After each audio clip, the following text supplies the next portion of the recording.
The shotgun blast echoed across the empty cornfield like a thunderclap from hell. But it wasn't aimed at me, not yet. "Jacob, you tell me right now, or I swear to God, I'll end this farce myself," my father roared. His face twisted redder than the Oklahoma dirt under our boots, the barrel of that antique Remington trembling in his gnarled hands. In that split second, as the metallic tang of gunpowder hung in the air, I knew my lie had just bought me a one-way ticket to the deepest pit of family hell. Pretending to be gay wasn't just a shield anymore. It was a noose tightening around my neck, pulling me straight into the arms of a stranger who'd make me wish for the bullet instead. I remember the exact moment it all unraveled. That sweltering August afternoon back in 22, when the cicadas were screaming like they knew the apocalypse was coming. We'd just buried Grandma Ethel in the family plot outside Tulsa.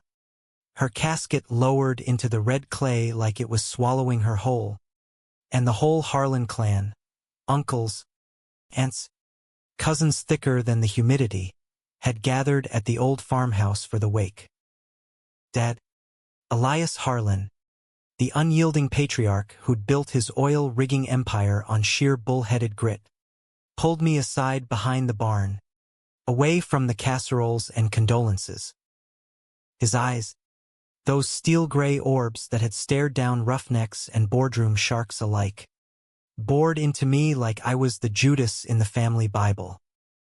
"Son," he growled, voice low and gravelly from 40 years of Pall Malls and yelling over drilling rigs, "your mother's been a skin. And so have I. When are you bringin' home a nice girl? Settlin' down? This bachelor bullshit ends now." He jabbed a thick finger into my chest, the callus scraping my shirt like sandpaper. I was 28, fresh off a stint in Austin chasing freelance graphic design gigs that barely paid the rent on my one-bedroom flop. But to Dad, I was still the scrawny kid who'd rather sketch sunsets than sling wrenches. I opened my mouth, heart hammering like a jackrabbit in headlights, and out came the words I'd rehearsed in the mirror 100 times but never dreamed I'd say aloud. "Dad, it's not bullshit. I'm gay." The lie tasted like ash on my tongue. Born from desperation, years of dodging setups with Sarah the neighbor's daughter or Emily from church. All because the thought of a white picket fence life choked me worse than a dust storm. But gay? That was the nuclear option. The one thing even Elias Harlan couldn't bulldoze. His face went slack, then purple, veins bulging like rivers on a drought-cracked map. "Gay? You? My boy? Raised on football and faith." He staggered back, clutching his chest like I'd shot him. The wake blurred into chaos. Mama wailing, aunts fanning him with funeral programs, cousins whispering like we'd unearthed a skeleton in the root cellar. By nightfall, the doctor had pronounced it just stress, but Dad's verdict was final. "If that's how it is, Jacob, then fine. But you're still a Harlan. We don't parade our differences. We fix 'em quiet-like." That's when the plan hatched, whispered over bourbon in the den 2 weeks later, with the harvest moon mocking us through the lace curtains. "We'll find you a match," Dad said, his voice steadier now, laced with that oily charm he used to close deals. "Someone solid. Keeps the family name clean. No scandals, no sermons from the pulpit." Mama nodded, her eyes puffy but resolute, clutching her rosary like a lifeline. They scoured the Rolodex, old money contacts, church allies, even a discreet app run by a Dallas matchmaker who specialized in discreet unions for discerning gentlemen. The goal? A marriage of convenience. A gay husband to parade at barbecues and board meetings, proving the Harlans were progressive without the mess of actual progress. Peace at any price. Enter Benjamin Ben Whitaker. The name landed in my inbox like a bad joke. A grainy headshot of a hulking Texan in a Boello tie, squinting against the sun on some windswept plain near Lubbock. 42. Divorced once, ex-wife cited irreconcilable differences, and a penchant for younger rodeo queens. Owner of Whitaker Agribusiness, a sprawling empire of cotton fields and cattle ranches that span the Panhandle. Ugly as sin, Dad snorted when he forwarded the profile, but his eyes gleamed with dollar signs. Ben's net worth could bail out Harlan Oil twice over, and a merger through matrimony, pure gold. He's discreet, son. Been in the life longer than you've pretended. Rough around the edges, but loyal as a coonhound. I stared at the photo, stomach twisting.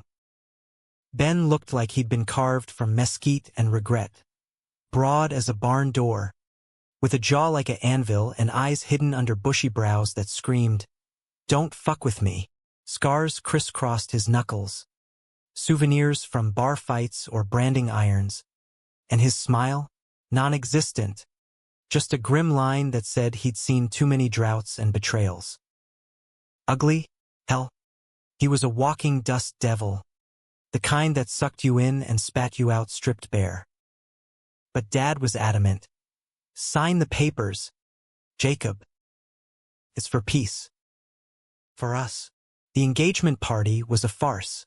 Catered brisket and IPAs at a private club in Fort Worth, with Dad toasting to new horizons, while Ben and I shook hands like we were sealing a cattle deal. His grip crushed mine, calloused and warm, smelling faintly of leather and earth. Heard a lot about you, Harlan, he rumbled, voice like thunder rolling over plains, deep and unhurried. Close.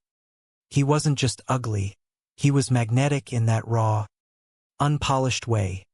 Freckles dusting his nose like stars on a night sky, laugh lines etched deep from years of squinting at horizons. I mumbled something about the weather, cheeks burning, and fled to the bathroom to splash water on my face, wondering how the hell I'd survive a lifetime of this charade. We moved fast. Texas style, no long courtship, just lawyers and a JP in a courthouse that smelled of stale coffee and old varnish. The wedding was small, tucked into a chapel off I-35, with Mama dabbing tears and Dad clapping Ben on the back like he'd roped the prize bull. I stood there in a rented tux that hung loose on my frame, repeating vows that felt like quicksand, in sickness and health. Till death do us part. Ben's ring, thick gold, engraved with a lone star, slid onto my finger heavy as a shackle. He caught my eye during the kiss, brief and chaste as a business peck, and murmured, "We got this, darlin'." One day at a time. His breath was minty over the whiskey, and for a heartbeat, my pulse stuttered not from fear, but something dangerously close to curiosity. The first months on the Whitaker Ranch were a crash course in survival. Home was a sprawling adobe spread called Lone Star Hold, ringed by barbed wire and cottonwoods that whispered secrets in the wind. Ben's world was vast and unforgiving. Dawn patrols on horseback checking irrigation lines, afternoons haggling with feed suppliers over satellite phones. Evenings on the porch with a tumbler of bourbon watching the sun bleed orange into the horizon. I was the fish out of water city boy, fumbling with fence posts and frying eggs on a cast iron skillet. My laptop gathering dust while I sketched wildflowers in a notebook to keep my sanity. He wasn't cruel, Ben. Far from it.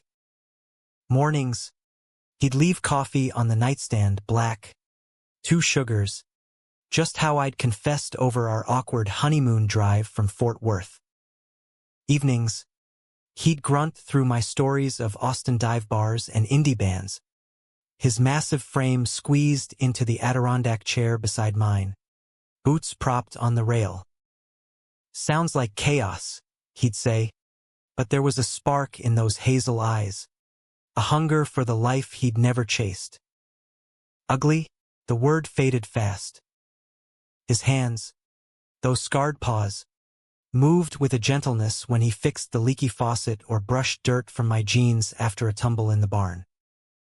Once, knee-deep in a mud slick from a flash flood, he hauled me out laughing, his chest rumbling against mine. Slippery little thing, ain't ya? And damn if my skin didn't tingle like I'd been branded. But the lie festered.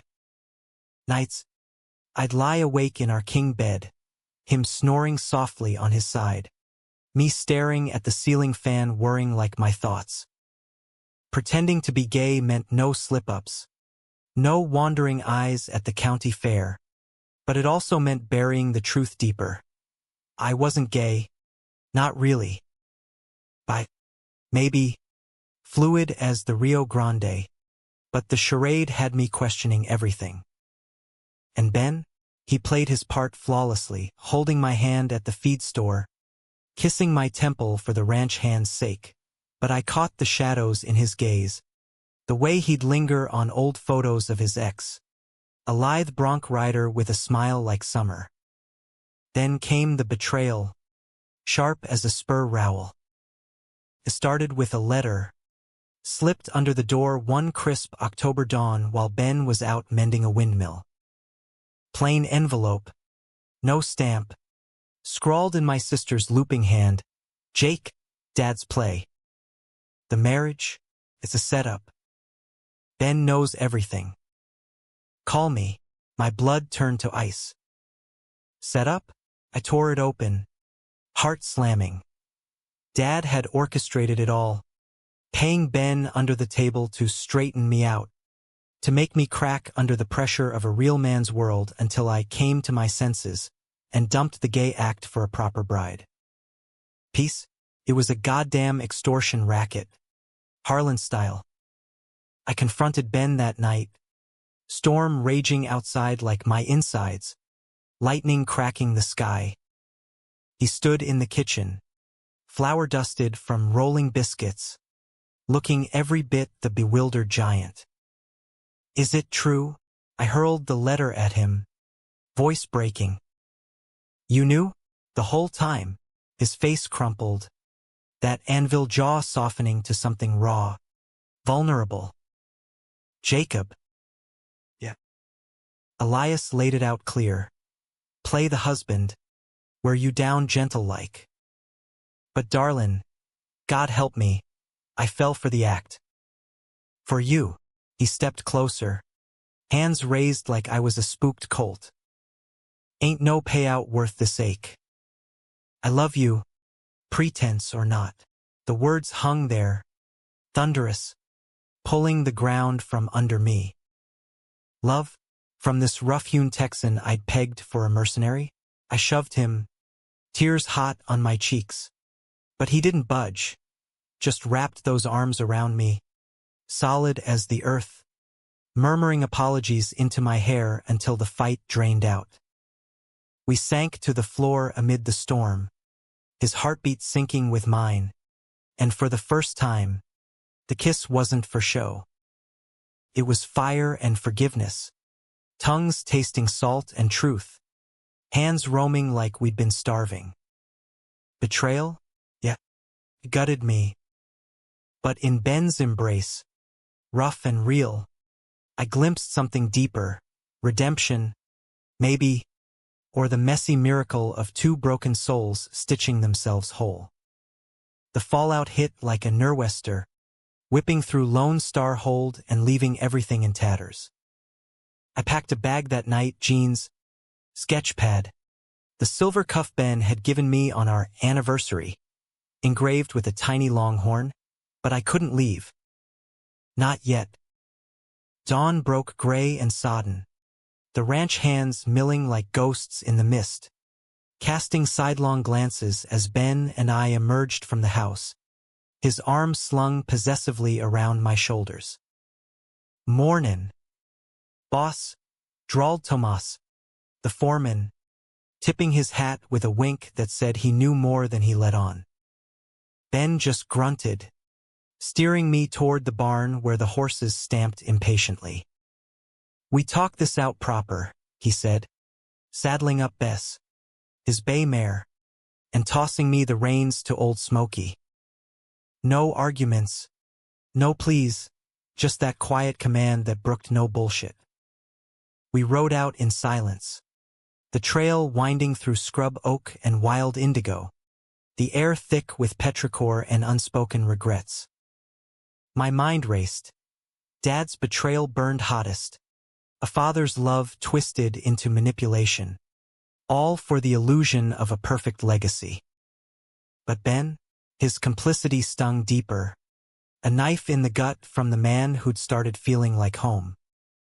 By noon, we crested a ridge overlooking the canyon, the Red River snaking below like a vein of rust in the earth. We dismounted, tethering the horses to a gnarled juniper, and Ben spread a blanket from his saddlebag, checkered wool, smelling of him. "Picnic," he announced gruffly, unpacking jerky, cheese, and a thermos of coffee strong enough to wake the dead. I wanted to rage, to hurl accusations like hailstones, but sitting there cross-legged on the wool, watching him slice apple with a pocket knife, the fight ebbed. He looked human, vulnerable. The scars on his hands told stories of a childhood on a failing farm, a marriage that crumbled under the weight of secrets, a life of propping up empires while his own teetered. "Tell me everything," I finally said, voice steadier than I felt. He sighed, leaning back on his elbows, Stetson shading eyes that held storms of their own.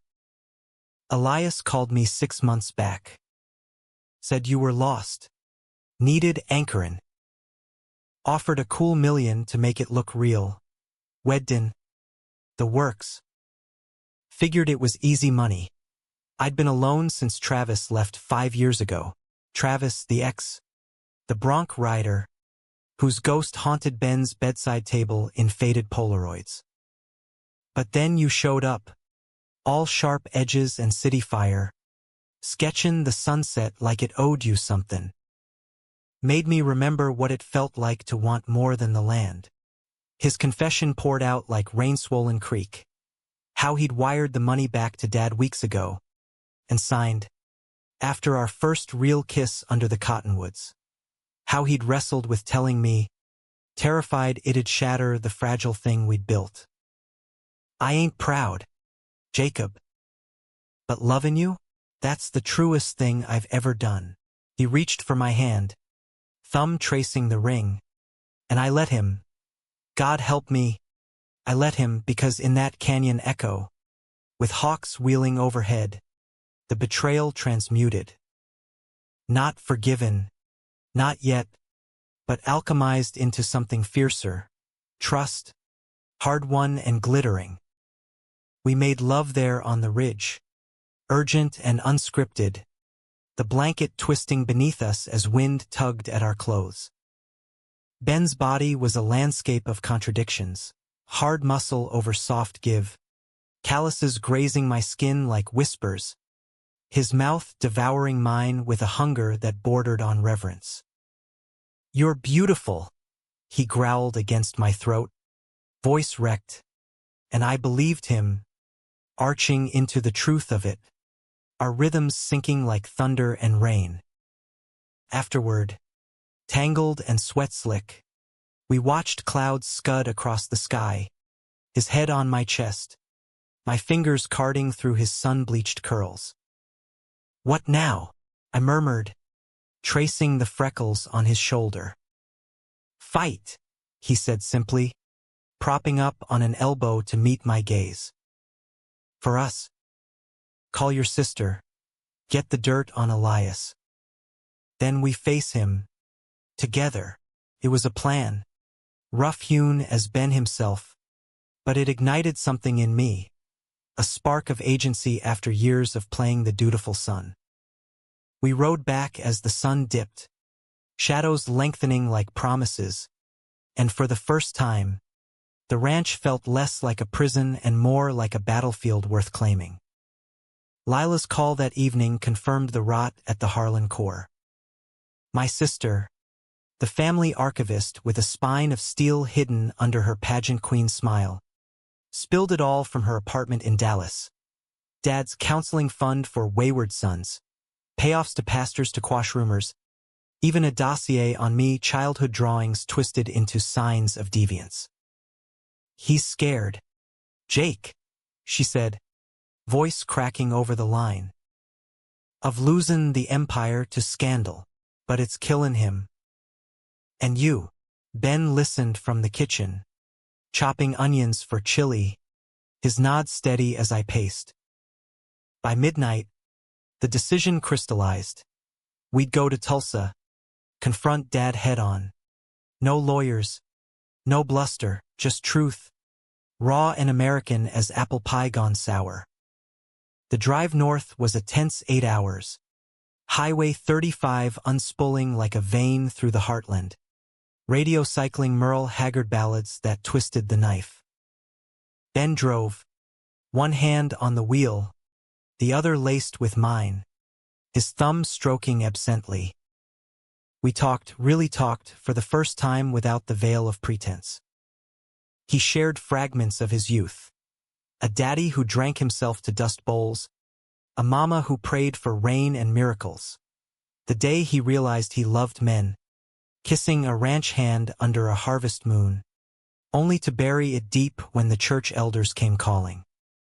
Thought marriage to Carla would fix me, he admitted, jaw tight. Didn't. Just made us both ghosts. I countered with my own ghosts. The pressure cooker of Harlan expectations. Football scholarships I faked enthusiasm for. The night I came out to my college roommate, bi-curious and terrified, only to bolt when it got too real. Pretending gay was easier than admitting I didn't fit the mold. I confessed, watching fields blur by. But you make me want to break it. He squeezed my hand, ice crinkling. Then let's shatter the damn thing.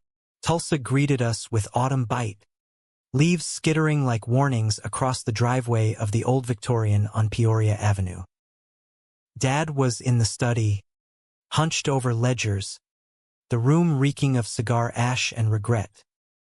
Mama hovered in the hall, wringing her apron, but it was Elias we faced, his empire reduced to a man fraying at the seams. Boys, he boomed, forcing a smile that didn't reach his eyes, but I cut him off, letter in hand. It's over, Dad. The lies, the payoffs, all of it. Ben stood sentinel at my shoulder, a wall of quiet strength. As I laid it bare, the fake marriage, the emotional extortion, the way his peace had nearly destroyed us both. He deflated, color draining like sand through fingers, mumbling about legacy, about sparing me the wolves. Wolves, Ben snorted, voice low thunder. You sicked them on him yourself, Elias. Love ain't a transaction. The room spun into accusations and tears. Mama sobbing scripture, Dad crumbling into confessions of his own buried pains, a youth stifled by his father's iron fist. It wasn't absolution, not clean or cinematic, but a reckoning. Handshakes over fractured china, promises to dismantle the fund, a tentative invitation to Thanksgiving sans agendas. We left at dusk, the city lights winking like conspirators, and in the truck cab, Ben pulled me close. Proud of you, cowboy, he murmured, lips brushing my temple. Pride swelled, warm as whiskey, mingling with the ache of wounds still raw. Back at the ranch, normalcy was a fragile truce. Days blurred into routine, me apprenticing under Tomas, learning to read the land's moods. Ben teaching me two-step in the kitchen to George Strait, his boots scuffing mine as we laughed. Nights were ours, exploratory and tender, mapping each other's bodies like uncharted territories. But shadows lingered. Whispers from the hands about the boss's city boy, a curt email from Dad about business opportunities, and then the gut punch, a private investigator's report, slipped anonymously into our mailbox, detailing Ben's debts, not financial, but emotional, a trail of ex-lovers burned by his guarded heart. Doubt crept in like coyotes at dusk, silent and sly, gnawing at the edges of our fragile peace. The report was a slim folder, typed pages interspersed with grainy photos. Ben at a Lubbock bar last spring, arm around a twinkish stranger. Receipts from a motel in Amarillo dated months before our wedding. Even a transcribed voicemail from Travis, slurred and pleading. Benji, you can't keep running from this. I found it wedged in the mailbox after a cattle drive. Ben's still out on the range, and it hit like a branding iron to the chest. Debts? More like ghosts. A litany of hearts he'd left littered across the panhandle. Men drawn to his gravity only to crash against his walls. I waited till evening, the report burning a hole in my jacket pocket as we grilled steaks on the back patio, stars pricking the velvet sky. Ben flipped the meat with tongs, humming off-key to the crickets, oblivious. "Good day?" he asked, plating mine rare, just how I liked. I nodded, throat tight, and over bourbon, his neat, mine on rocks, the words tumbled out. "Who've you been running from, Ben? Or should I say, who from you?" His fork paused midair, hazel eyes sharpening like a hawk's. He set it down slow, deliberate, and when he spoke, it was measured, each word weighted like gold dust. Old sins, Jacob. Men I cared for, but not enough to stay. Travis. He wanted the white picket, kids maybe, the dream. I couldn't give it, too tangled in the ranch, too scared of losing myself. The photos stared up from the table where I'd slapped the folder. Accusations in black and white. He didn't deny, didn't deflect, just owned it, voice rough as the report's cheap paper. Hurt him bad. Yeah. But you're different. Deeper, different. The word echoed. A lifeline or a lie. I wanted to believe, to drown in those eyes that saw me, really saw, past the pretense to the fluid mess beneath. But betrayal's echo lingered. Dad's scheme a scar that twinged at the worst moments. How do I know this isn't just another act? Pressed, voice cracking. You for me, like Elias paid you for peace. He flinched, visible as a thunderhead, and reached across, palm upturned. Touch the scars, darlin'. Feel the truth. We didn't make love that night. Too raw, too electric. Instead, we talked till the fire died to embers, unraveling threads of our pasts like a quilt coming undone. Ben confessed the divorce with Carla. A lavender marriage, both fleeing their truths, ending in quiet mutual release rather than fireworks.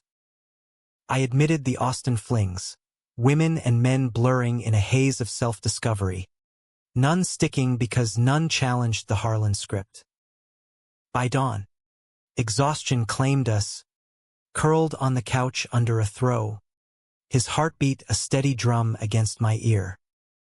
Trust rebuilt, brick by aching brick. But the heartland doesn't heal easy, and conflict brewed on the horizon. Dad's business opportunity morphed into a full-court press. A merger proposal for Harlan Oil and Whitaker AG, pitched as synergy but reeking of control. Emails flooded Ben's inbox, projections, NDAs, a veiled threat about family obligations. "He's testin' us," Ben growled over breakfast, slamming his mug down hard enough to slosh coffee. "Wants the land, the legacy, through you." I felt it too. The pull of blood ties, the whisper that peace meant surrender. Lila called, frantic. "He's doubling down, Jake. Hired a PI on Ben now, diggin' for leverage." The storm broke at the Whitaker family Thanksgiving. A raucous affair at Ben's cousin's spread near Abilene. Tables groaning under turkey and tamales, kinfolk swapping yarns thicker than the gravy.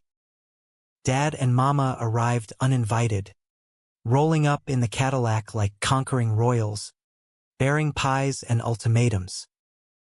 "Family first," Elias boomed, clapping backs and dodging my glare, but his eyes, those predatory grays, fixed on Ben like a hawk on a hare. Over pecan pie, he cornered us in the den, away from the laughter. "Sign the merger, boys. Keeps everything in the family. No more distractions." Ben's laugh was bitter, a bark that echoed off the wood paneling. "Distractions? That's what you call love now, Elias?" Dad's face hardened, the patriarch mask slipping to reveal the bully beneath. "Love's a luxury, son-in-law. Legacy's the load we carry." He turned to me, pleading now, voice dropping to that confiding timbre. "Jacob, think of your mother. The church. One signature, and it's done. Peace. Real peace." Mama nodded from the doorway, tears glistening, her rosary clicking like a metronome of guilt. I stood, chair scraping like a challenge. "Peace? You mean control? You broke us to build your empire, Dad. But Ben and I, we're building something real messy. Yeah, but ours." Ben's hand found mine under the table, an anchor in the tempest, and for the first time, I felt unbreakable. Dad's merger pitch devolved into shouts, accusations of ingratitude, barbs about fancy boys ruining good stock, until Ben rose, towering and terrible.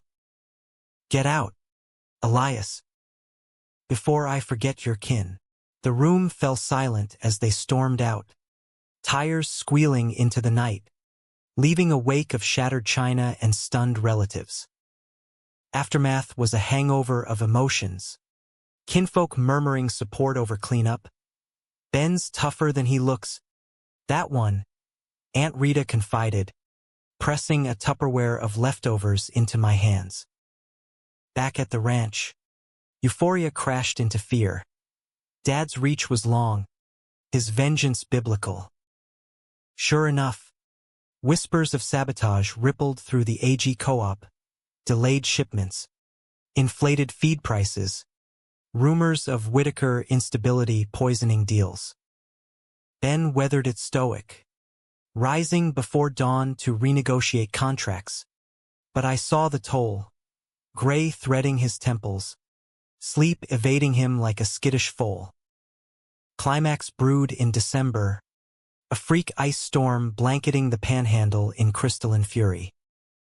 Power lines snapped like whips, cattle huddled in barns against the bite, and Lone Star hold hunkered down, generators humming defiance. Ben and I were snowed in, the world reduced to firelight and fortitude, board games by candle flame, stories spun from shadows. One night, as sleet lashed the windows, he pulled me to the rug before the hearth, his body a furnace against the cold. "Marry me for real," he whispered. "No ring, just those eyes burning earnest. Not for peace, not for show for us." Tears pricked, hot and unbidden. "Yes," I breathed, sealing it with a kiss that melted reservations. We made love slow and sacred, the storm outside mirroring the one within, passion cresting like waves on the plains, bodies entwined in a dance older than time. Afterward, wrapped in his duster, I traced the map of his scars. "No more running," I vowed. He nodded, chin on my crown. "No more ghosts, but storms pass, and vultures circle."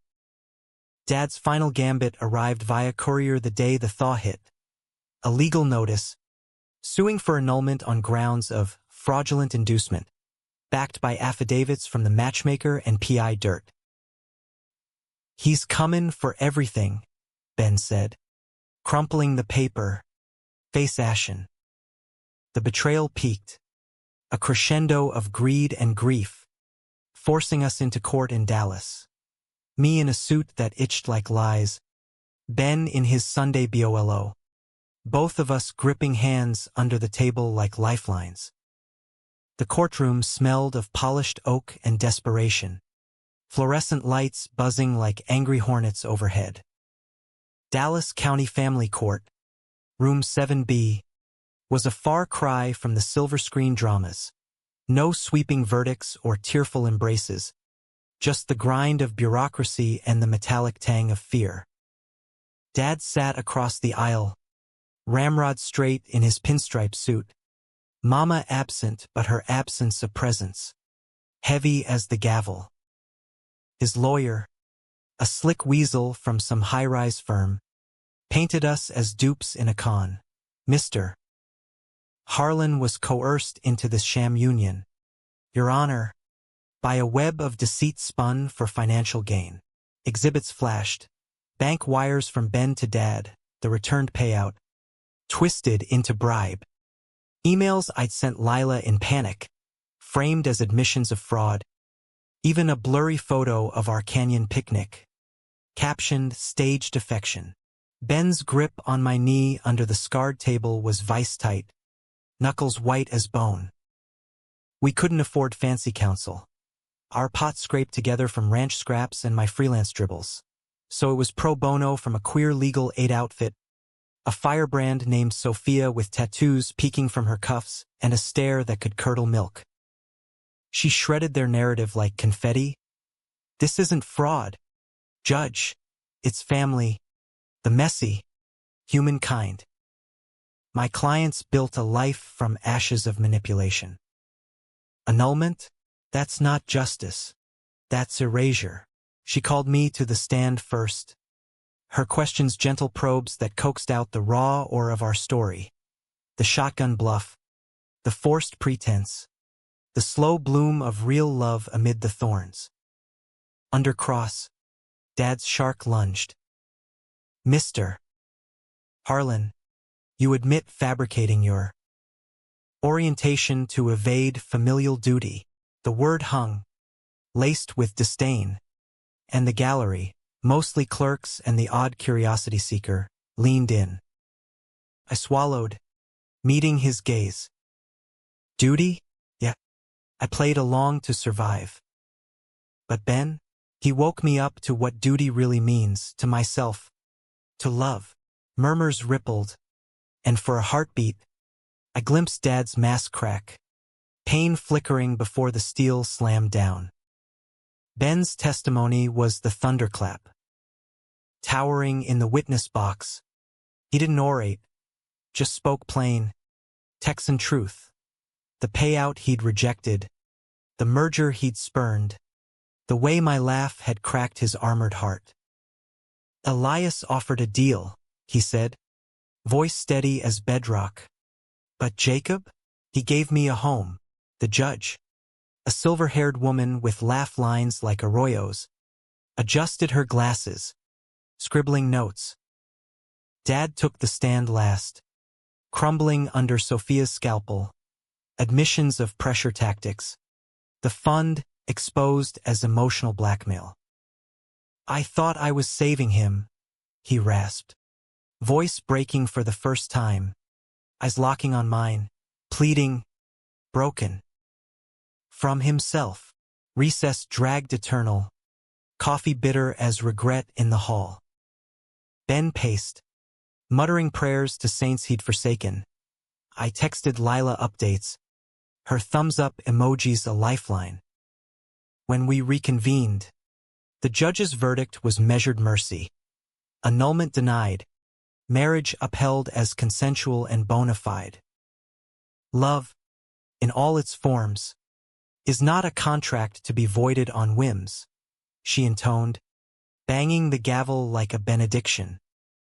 Dad sagged, defeated, and as we filed out, he caught my arm, trembling, aged overnight. Forgive me, son, I hesitated, the boy in me warring with the man. Time, Dad. Earn it. The drive south was catharsis. Windows down, wind whipping our hair as Luke Bryan wailed about small-town dreams on the radio.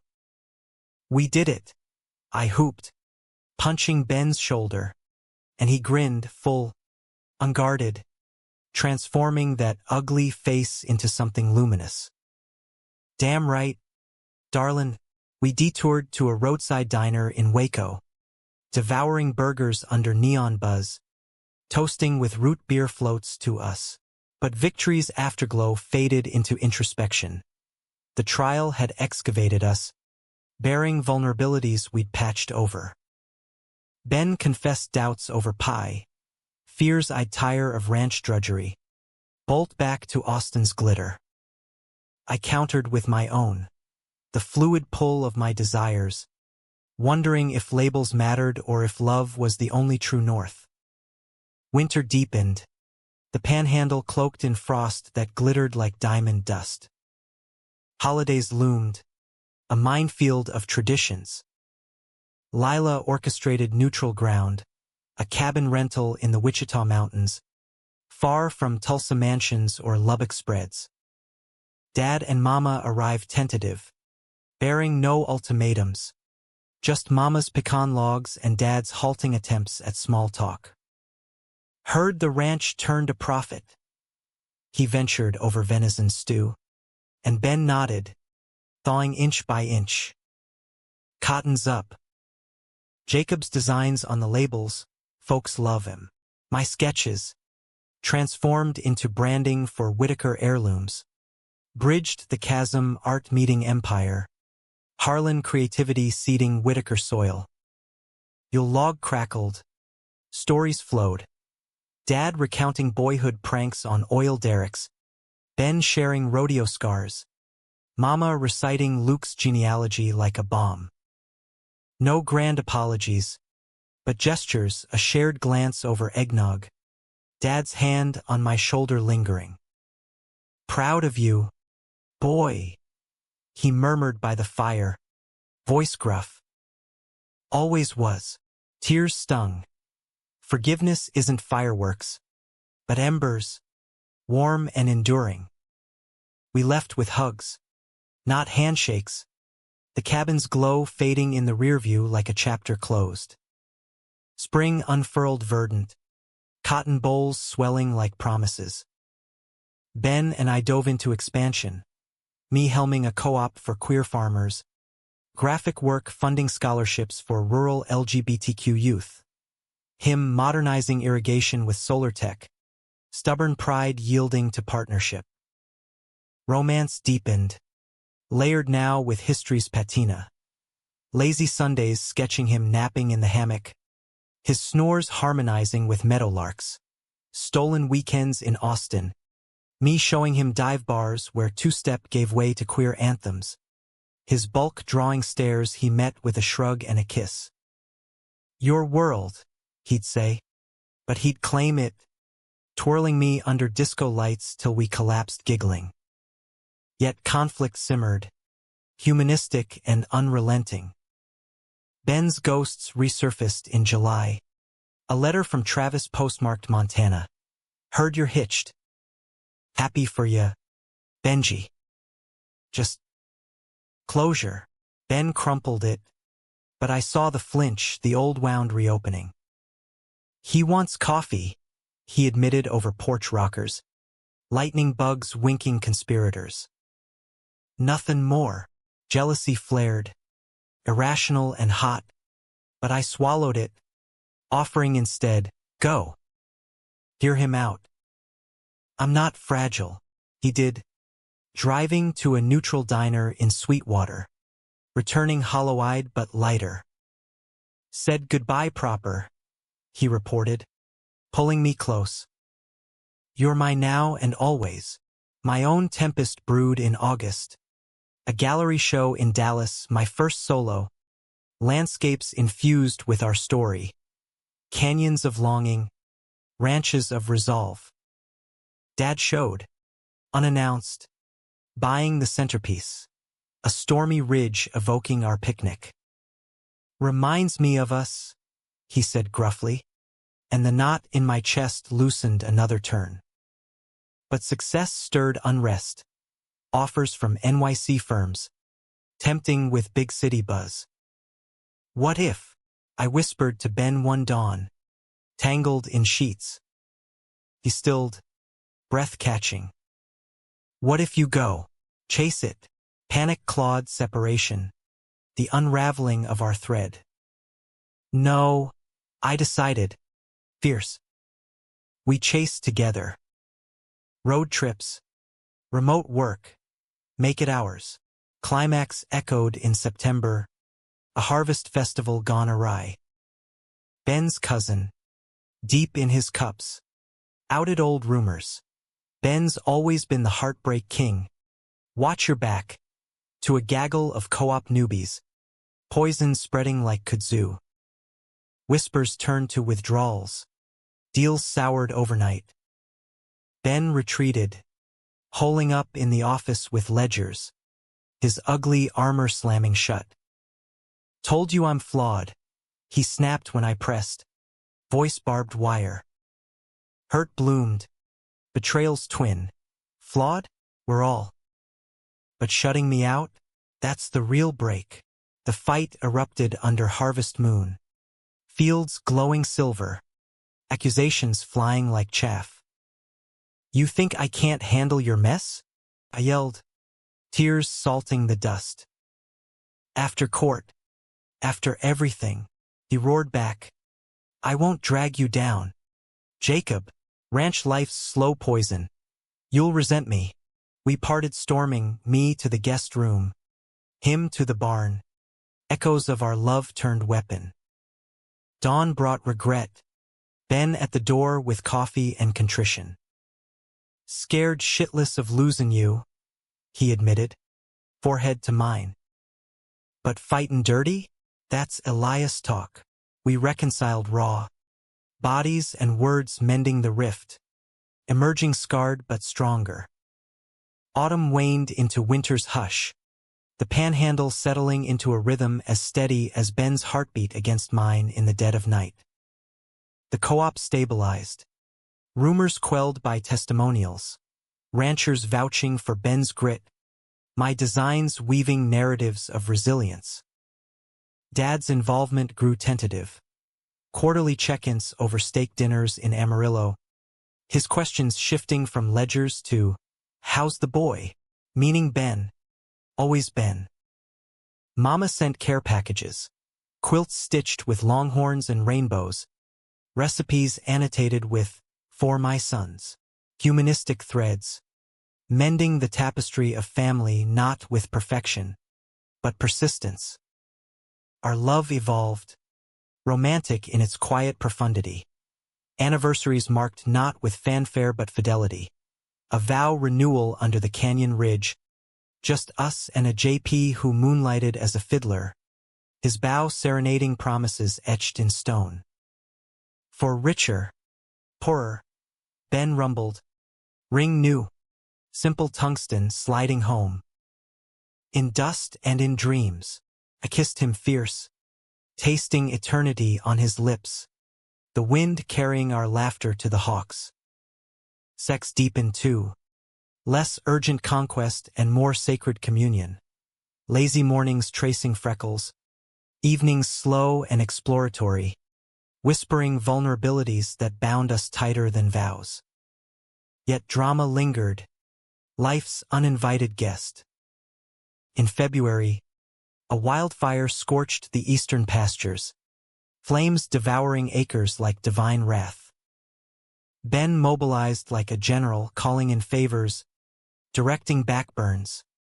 His voice hoarse over radios, while I coordinated supplies, sketches turned evacuation maps. Smoke choked the sky, acrid and apocalyptic, and in the thick of it, doubt assailed.